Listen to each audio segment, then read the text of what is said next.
hanyuma Jire reka tugaruke gato ku ijambo ryatangajwe na Ayatollah Khamenei wa umuyobozi w'ikirenga wa Iran arahamagarira abayisilamu bose kwishyira hamwe bagahorera Hezbollah. Muri Iran basa naho batarumvikana neza ku buryo bwo guhorera Hezbollah cyangwa se mu buryo bwo guhita bihorera kuri Israel. Iran se ntiratangira kohereza ingabo muri Liban niba Israel iri gupanga kohereza ingabo ku butaka none muri Liban? Kwikubitiro hari abamaze kugerayo, hari n'abanya Iraq batangiye guhagurukira ku mbuga nakwita ku buryo rero ni imibare ya Israel no gukomeza gucunga ko Uburusiya budashobora kugira ko budashobora gusomborotsa Uburusiya cyane kugira ngo nabwo buze kwenterevona muri ya ntambara. Ariko n'andi makuru avuga ko ngira misiri yarashwe n'ubundi muri Tel Aviv y'abahuti, bivuga ko ari imwe mu z'Abarusiya bahaye Iran.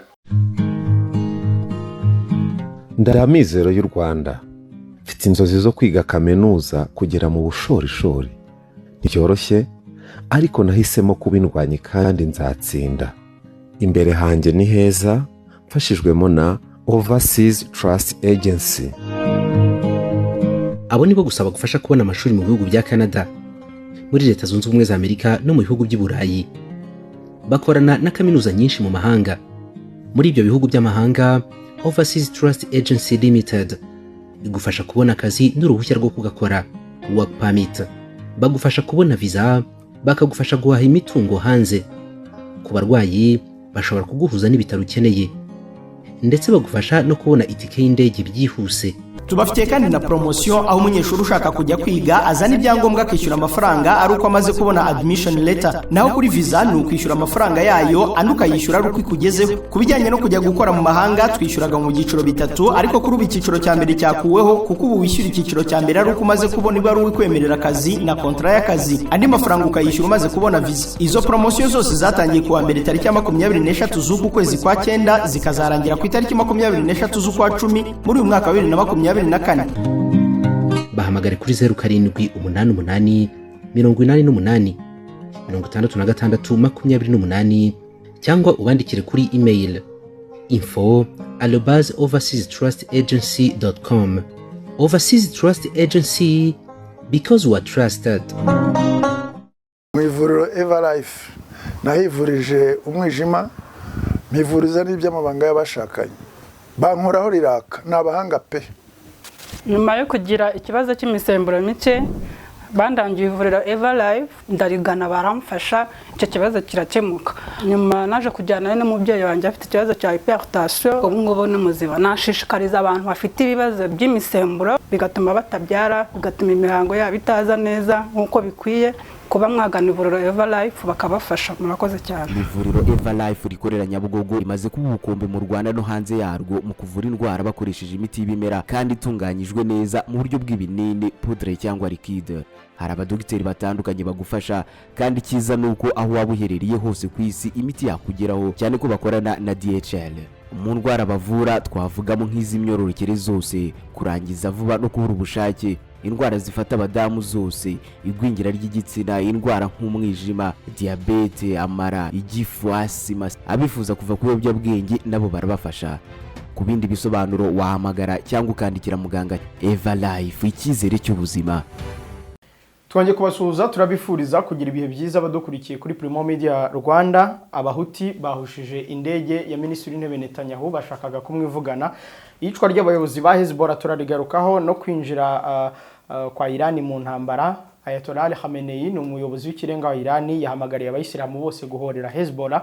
Turareba icyo Uburusiya buri kuvuga kuri iyi ntambara, hanyuma turebe na Israel irimo irategura ibitero ku butaka bwa Liban, ibitero noneho byo ku butaka. Yari imaze iminsi ikora ibitero byo mu kirere. Hanyuma ku rundi ruhande Naim Qasim ni umuyobozi wungirije wa Hezbollah, we yavuze ko rwose biteguye ko Israel isaha n'isaha abasirikare bayo bazinjira muri Liban kandi ko biteguye guhangana nabo. Ni mu kiganiro tugaruka kubiri kubera mu burasirazuba bwo hagati nk'uko mumenyereye. Muri iki kiganiro ntabwo mbandi njyenyine, mbandi kumwe na bwana Jire Nkusi. Jire, wiriwe neza? Ngiriwe. Na mahoro. Na mahoro masa. Ingamba zo kwirinda Marburg zimeze zitaho ngaho uherereye? Nubwo gahunda no gukaraba no kwirinda yateraniye abantu benshi. Abana mu ishuri baricara begeranye cyangwa harimo intera?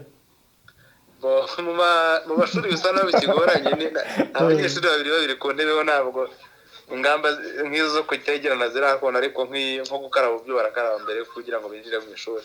Ibijyanye no kuba abana bashobora kuba bazi bafite amakuru kuri iki cyorezo kuko nabonye ari icyorezo bisaba ko abantu bakigiraho amakuru kurenza ibindi bintu byose. Urabona ko ari gishya abantu bari bamenyereye mpox ariko nacyo uko navuga ko uko iminsi iri kugenda ihita cyangwa se uko igihe kigenda gishira niko abantu batangiye niko n'abana batangiye kugenda bagisobanukirwa mu makuru yacyo kuri radio. Ariko mu buryo buri public kwa ko nenda umuntu aza agafata apankarite runaka agashyira ku cyumba cy'ishuri akaba yishyizeho kugira ngo abana baze kureberaho babone ko cyane nk'abashoboye gusoma. Yego. Ntabwo minisante nabone itarabikoraho cyane. Hanyuma mwebwe nk'abarimu ubundi mufite amakuru ahagije ku cyorezo cyangwa namwe no kuyumva kuri radio gusa nava kuri radio na internet byose. Muri quartier abaturage bite? Abaturage ubona basa n'abakiri muri Dairema cyasurunga abangabo bako ntabwo baramenya icyo gukora. Yego, reka tubwire abadukurikiye kuri Primo Media Rwanda ko iyi ndwara ni indwara irangwa n'ibimenyetso birimo umuriro mwinshi, kuribwa umutwe cyane bikabije, hanyuma kuruka no kudiyara cyangwa gucibwamo. Ibyo byose ni imwe mu bimenyetso biranga iyi ndwara ya monkeypox, akaba ari indwara yandurira mu matembabuzi. Marburg. Yego, Marburg. Iyi ndwara ya Marburg ikaba ari indwara yandurira mu matembabuzi iyo uyirwaye agukozeho cyangwa se ugize ahurira n'amaraso ye cyangwa andi matembabuzi yo mu mubiri w'umuntu. Ubwo rero ingamba zo kwirinda zirimo kwirinda gusuhuzanya no gukoranaho n'umuntu uyirwaye, hakabamo no kwirinda kwegerana n'abantu ahari abantu benshi mukahitaza. Jire, nari ndimo mfasha minisante gukangurira abantu kwirinda Marburg. Reka dutangire ikiganiro. Yego. Reka duhere ku yicwa ry'abayobozi ba Hezbollah, Nasrallah na Fateh Sharif bishwe.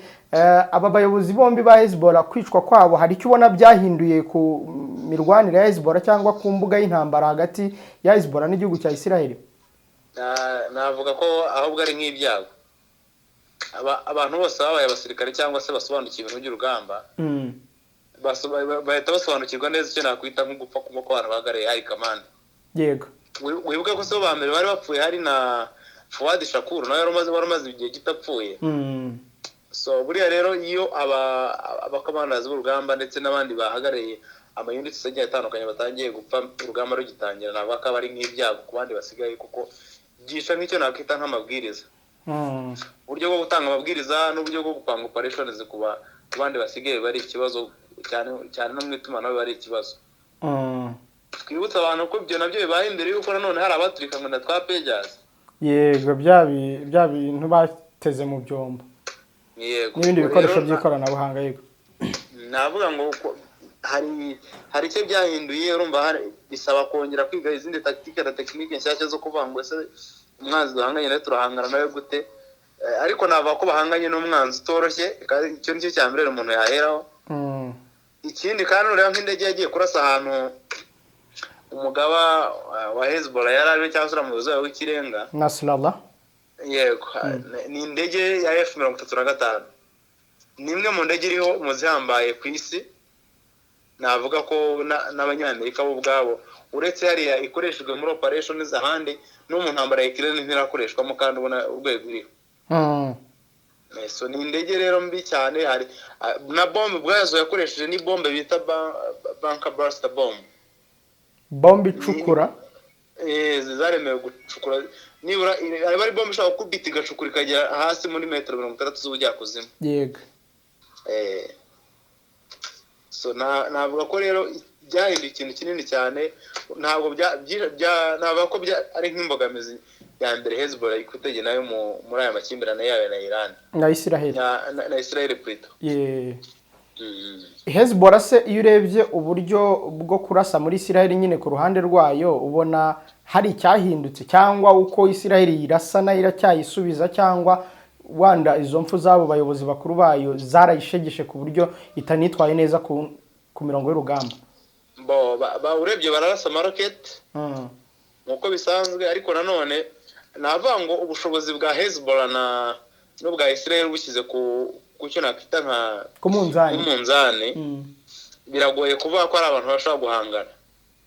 bisaba ko habamo intervention y'ibindi bihugu ku buryo kuko nk'ubu n'urugero mu buryo bwose wabara mu buryo bwa logistique, wabara mu ho bakura amafaranga n'ibiki byose.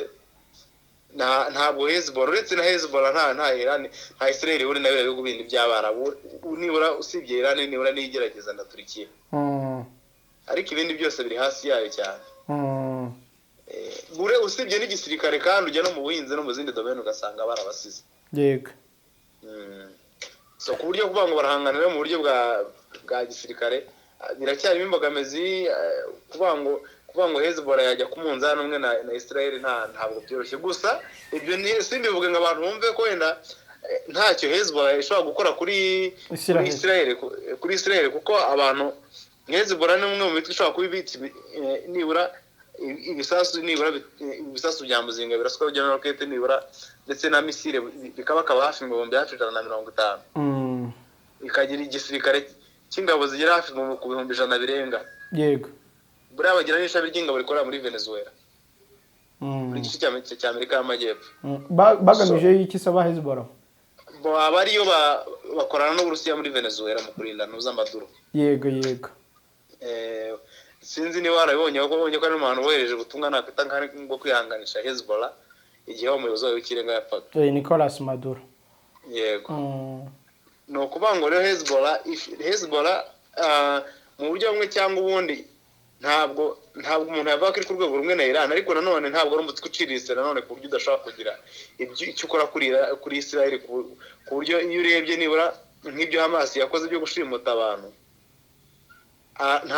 nta na capacity cyangwa se ubushobozi ifite nk'ubwa kimwe navuga ko ari nka kimwe cya kabiri cya Hezbollah. Ntabwo bavuga ngo Hezbollah ntagafukuye ngo arimo. Yego. Hanyuma ntabwo ku ruhande rumwe Hezbollah iri yonyine, twabonye n'abahuti ndetse ubwo na Hezbollah na Hamas, imitwe itatu ni imitwe iterwa inkunga n'ibyo bihugu birimo Iran na za Syria na za Yemen na za Liban. Kuki Israel ikomeje kujegeza aba bantu bose? Buriya kimwe mu bintu bikomeye abantu barimo hariya bose batinya ibisasu kirimbuzi bya Israel kuko ifite 90, ariko nawe niba itarakoze ibindi. Ikindi cya kabiri nureba tekinoloji nk'indege nka zira ndege za F-35 bohereje kwishura ya muyobozi wa Hezbollah. Yego. Ni indege zitunzwe n'ibihugu bingahe mu karere ko nibura zishobora guhangana nazo, nibura ziri mu kiragano kimwe nazo n'izira Sukhoi 35 cyangwa Sukhoi 57. Zose ni za Israel cyangwa na Amerika yayizihaye? Ni hari za Amerika ariko nabo ubwabo bafite ubushobozi bwo kuzikorera bagendeye kuri tekinoloji y'Abanyamerika. Yego. Ariko nanone buriya Israel muri espace geopolitique bura na Amerika ikongera ka Israel nanone. Yego. Wambwira guturebye zira ndege rero. Ngo nureba indege ziri muri ya ntambara zoherejwe ku mutwe nka Hezbollah, nta gihugu na kimwe wavuga nk'akanya kiteguye guhita kuko gishobora guhita kiyangarira mu ntambara ngo kibashe gusitena iriya ntambara kidafite ikindi nacyo kibakinze cyangwa se kishyikiye mu buryo buri direct. So ku buryo rero baracyafasha mu buryo buri proxy cyangwa se mu butari direct cyane, butari direct ako kanya, ariko deja ari uko iminsi igenda ishira undi gatari igihe dushobora kubona tukabona intambara irafungutse. Hanyuma kwinjira kw'abahuti muri iyi ntambara byo bisobanuye iki? Ni abahuti Hezbollah kwanza uretse gato bayinjiyemo bate? barashe misile hypersonique bayirasa mu murwa mukuru Tel Aviv. Bariko bivuga ko bari bagambiye kurasa indege ya Netanyahu ubwo yavaga muri UN na General Assembly, ariko ubwirinzi bw'ikirere bwa Israel buzwi nka Iron Dome bwabashije kuyinterceptinga itaragira ku ntego. Yego, komeza. Ku buryo rero icyo gihe na Israel ubwo yese yongereza ku bahuti muri Yemen, ariko nabonye binyuze ku umuvugizi w'abahuti yaravuze ubona yishimira nk'ibyo bakoze, reka ariko mbivuga, avuga ko bagikomeje kandi ko batazahagarara gufasha Hezbollah. Buriya rero abahuti, Hezbollah, Hamas ni imitwe iri mu cyo twita axis of resistance. Ni imitwe yose ubona iri mu itsinda na kataka nk'iryo kwirwanaho muri kariya karere rishyigikiwe na Iran na Syria na Yemen nk'uko wabivuze, na Iraq buri irimo. Yego, kuko Iraq nureba abashiya baho muri iyi minsi bafite imbaraga cyane. Batangiye n'imikoranire cyane binyuze kuri minisitiri wabo w'intebe yo gutoza ingabo zabo, ariko zitojwe na ziriya ziri mu zirinda impinduramatwara muri Iran. Yego, hanyuma Iranian Revolutionary Guard Corps, hanyuma cyangwa Quds. Yego, hanyuma baravuga iki ku ruhande rwa Israel? Netanyahu no kuba abahuti barashe indege ye, wenda ntibayihamya, aravuga iki? Netanyahu ibyo atangaza cyangwa se n'ibyatangajwe na nuriya mugabo w'ingabo wabo wa Israel, mu byo bavuga ko batazigira bahagarara na rimwe, ko bazakomeza guhiga abanzi babo aho bari hose, ngo nta akaboko ka Israel katazagera, nta akaboko ka Israel katazagera. Bivuze ko rero no kuvuga ngo bo ntabwo biteguye guhagarika intambara igihe cyose Hezbollah gihari n'iriya mitwe yindi irwanya Israel. Yego. Hanyuma Jire, reka tugaruke gato ku ijambo ryatangajwe na Ayatollah Khamenei, umuyobozi w'ikirenga wa Iran. Arahamagarira abayisilamu bose kwishyira hamwe bagahorera Hezbollah. Ibihugu bya Islam ni ibihugu rero. Ibi ngibi urabona bishoboka? Hari abazabijyamo kwa ko nabonye yaravuze ngo mu mbaraga zose zishoboka, zaba izo kurwana, zaba izo gutanga ibiryo, zaba izo kugira gutenga, no gufasha mu buryo bwose bushoboka. Ndabona abo yahamagaraga kenshi ari abo muri kiriya gice cy'akari nka Shia, abagendera ku mahame y'abashiya muri kariya gace cyane. Bari abo bose babonye Netanyahu yashyize mu ruhande rwabo nakita nka Decasius, cyangwa se bafite umwaka uri ariko mbivuga umuvumo. Yego, umuvumo. Yego. So ubwo ni Syria, ni Iraq, ni Iran, na Liban, na Yemen. Ubwo na Yemen. Hanyuma ariko muri Iran barumvikana wenda ku buryo bwo guhorera Hezbollah, cyangwa kuko Iran isa nkaho irimo iragenda iseta ibirenge mu kwinjira muri iyi ntambara? Muri Iran basa naho batarumvikana neza ku buryo bwo guhorera Hezbollah, cyangwa se mu buryo bwo guhita bihorera kuri Israel. Impamvu batarumvikana no ko wenda icyo nabivuga, buriya muri Iran igira ubuyobozi bubiri ariko mbivuga, bagira ubuyobozi bw'ikirenga, umagira umuyobozi w'ikirenga bakagira na perezida. Ariko nta kintu gishobora kuba umuriya muyobozi w'ikirenga wa Iran atabyemeye. Yego. No mu gisirikare ko bugenda bagira ingabo zirinda impinduramatwara zihariye, z'umutwe wihariye ushinzwe kurinda impinduramatwara ya Kisilamu, ari izwi nka Quds Force. Nizo ngabo bagira zikomeye cyane kurenza n'izindi nabako ari izisanzwe z'igihugu cya Iran n'ubundi. Aho rero bisaba ko izo nzego zombi zibyumvikana, izaba ari n'iz'ubutasi, izaba n'izo za gisirikare, ku buryo bwiza bugomba gukoreshwa. Ikindi hariya ngiye ndi kubonamo, ndabonamo umubare wo kugira ngo biriya bashobora no kubivuga mu buryo bwo gusa nk'aho barangaza Israel, kugira ngo bagire ngo ntibari kubyumvikana, ariko deja bari gupanga ikindi kintu. Yego. Kubundi kwihorera mu idini ya Islam ni itegeko. Ntabwo rero mpamya ko bazabireka, byatinda byagenda buhoro bazabikora. Iran se ntiratangira kohereza ingabo muri Liban, niba Israel iri gupanga kohereza ingabo ku butaka noneho muri Liban? Ku ikubitiro hari abamaze kugerayo, hari n'abanya-Iraq batangiye guhagurukira ku mbuga nakwita n'ikibuga cyitiriwe uriya muyobozi w'ikirenga wa Iran muri Baghdad, niho bari guhagurukira baza ku rugamba muri Liban. Ariko kimwe mu bintu nakwibutsa abantu, buriya wenda abantu bakombe ngo Liban ni igihugu gitoya cyane. Libani ni igihugu gifite metero kare zigera ku bihumbi hafi 10 byonyine. kilometero kare Metero kare yego. Nubwo ni nk'u Rwanda hafi 2 n'izindi kilometero kare nyazirengaho. Yego. Ugereranyije na Israel iri muri kilometero kare 20 na none Israel igikubye kabiri mu bunini. So kohereza indege gataraverse kagira ni ibintu byoroshye cyane. No kuwarasa misile cyangwa se indi ntuza misile nka zira ziruka zigera kure ihita igera muri capitale byihose.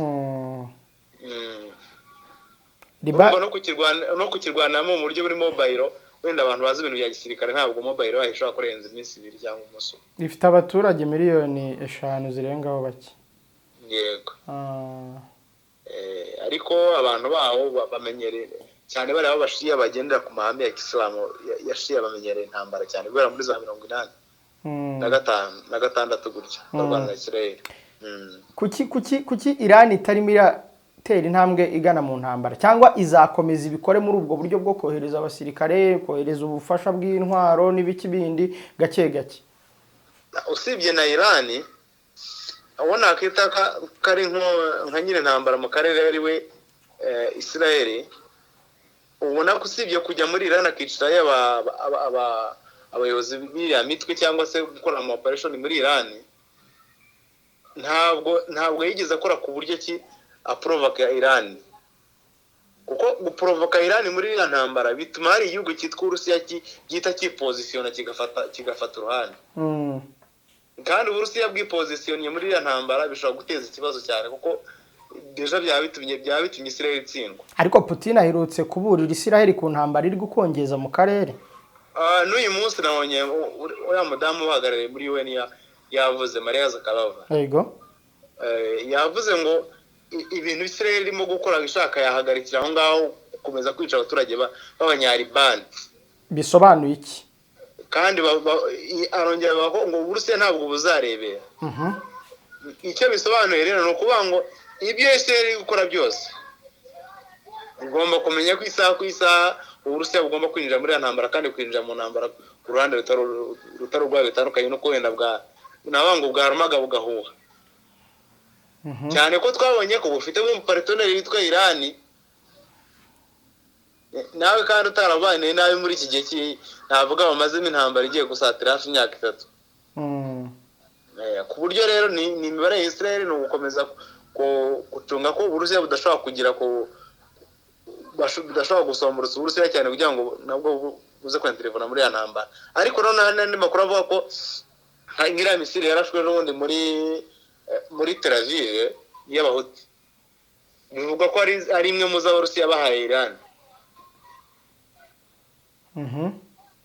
Ku buryo rero ngo barimo ariko ntabwo bashaka kugaragara, ariko hari igihe kizagera nabo tukabona barerewe nka kuri Amerika ivuga ngo uyu mwaka tuzagenera biliyoni 8 igisirikare cy'ingabo za Israel cyo kwirwana zo kwirwana. Yego.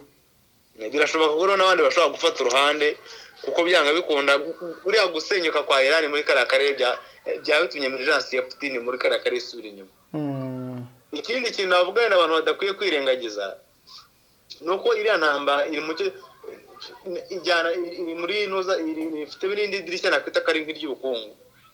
Kuko nuvuga ngo abantu babyumve neza iyo ufashe imyaka nka 20 ishize cyangwa se 10 ishize ibihugu byinshi byazamuye tekinoloji mu bya gisirikare.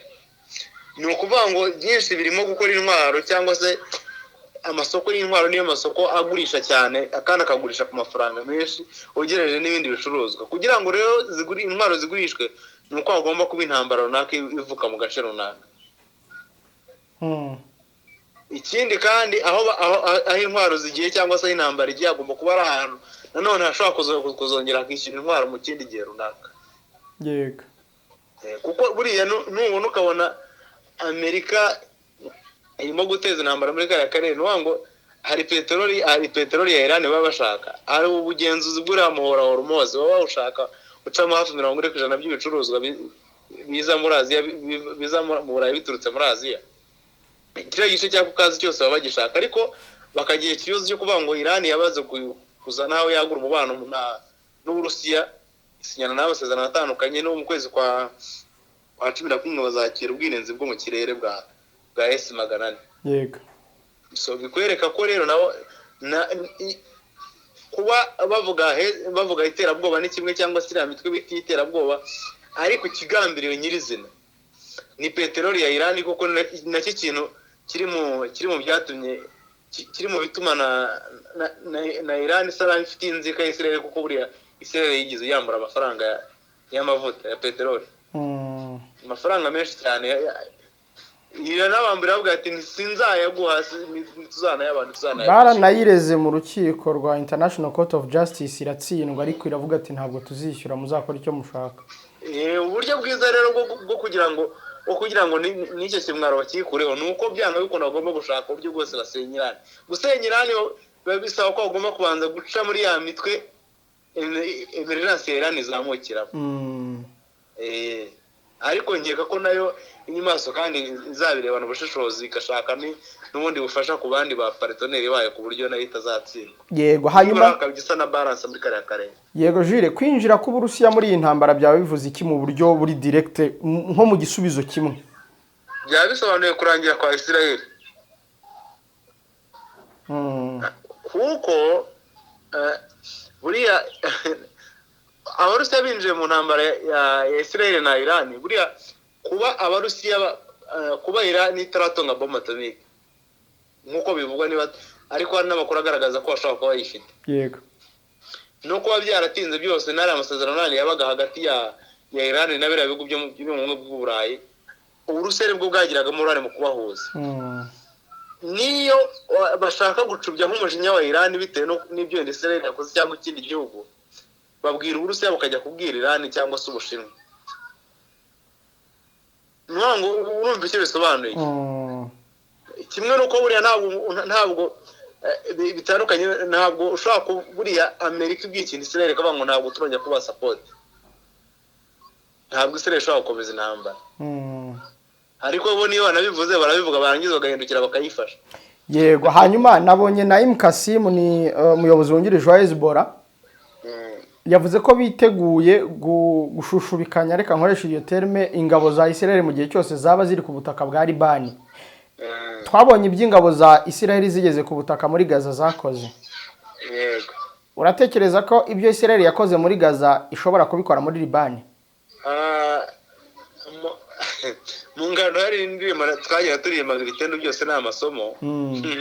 Navuga ngo bariya nabo barize nibi biri kuba biri kubigisha Abanyalibani. Yego. Nk'igihugu gito rero, nk'igihugu atarubwambere kigiye kurwana na Israel, kuko mu 2006 nabwo habaye intambara ya Hezbollah na Israel. Navuga ngo kuvuga ngo bazahangana na Iran cyangwa se na Israel bazayishushubikana ku buryo bugaragara ku butaka, birabasaba kwitegura mu buryo buhambaye, ntibebe no ku butaka gusobeka mu kirere. Cyane ko kimwe mu bintu twabonye bikora muri izi ntambara zo mu kirere z'iyi minsi nuko utagomba kureba ku rwego rwo kureba icyo nakita nka infantry gusa. Yego. Ku butaka ushobora kuba ufite abantu barwanyi beza ufite iki, ariko nanone mu kirere umuntu ashobora kurasa bombe ikica abantu runaka. Ashobora kohereza indege ya bomba zikaza kabiri burasa intwari, kabiri burasa buri kimwe cyose. Byagorana rero nabo birasaba kwitegura, biteguye guhangana na Iran na Israel basaba kwitegura cyane ku buryo bukaze. Yego. Jules, turasoje. Niki wakongeraho? Icyo nakongera ni uko nabango intambara iri kugenda yaguka, iri kugaba amashami mu karere cyane ku burasirazuba bwo hagati. Navuga ngo rero ntabwo wenda abantu bifuza intambara, ariko nanone intambara ziri muri kamere muntu. Ntabwo umuntu abaho ari intambara yavutse kuvuka bura n'uburyo buri viole, nabyo ni ibintu wenda umuntu yasobanura mu kindi kiganiro tukigiyemo. Gukura nabyo aba ari uko, yaba indwara n'ibindi bintu byiganira ku muntu. Nabango nahabo kureba ngo ese inyungu dufitemo ni iyihe cyangwa se ibihombo dufitemo ni ibihe, ariko haba kuba irimo ndetse kuba yirwana ndetse n'abayitera cyangwa se n'abatuma ikomeza kuba. mu kiganiro cy'ubutaha tuzareba ingaruka z'iyi ntambara kuri Afurika, tunarebe icyo ishobora kungura Afurika, dore intambara zose hari igihe bamwe bazihomberamo abandi bunguka. Ubundi iyi ntambara ibaye mu burasirazuba hagati, ikintu abantu bakwiye guhita bitegura nuko igitoro kigomba kurema. Ya Jules kandi ubwo igitoro cyahenze bigera no ku muneke bikabuga mu isoko, cyangwa imbwija zeza ahantu hitwa i Nyakarenzo muri Rusizi. Murakoze cyane Jules. Murakoze nawe. Murakoze namwe bari badukurikiye, twagira ngo tubahe update ko iyi ntambara ihagaze mu bijyanye n'ibiri kubera mu burasirazuba bwo hagati. Twagarukaga ku Bahuti, Hezbollah, tugaruka ku kwinjira kw'iyi mitwe mu ntambara Israel ihanganyemo n'ibihugu by'Abarabu harimo Libani ndetse n'ibyo bihugu bindi bigenda bifasha iyo mitwe. Njye na Jean de Dieu Kanijabo, reka tubashimire, mukomeze kubana natwe.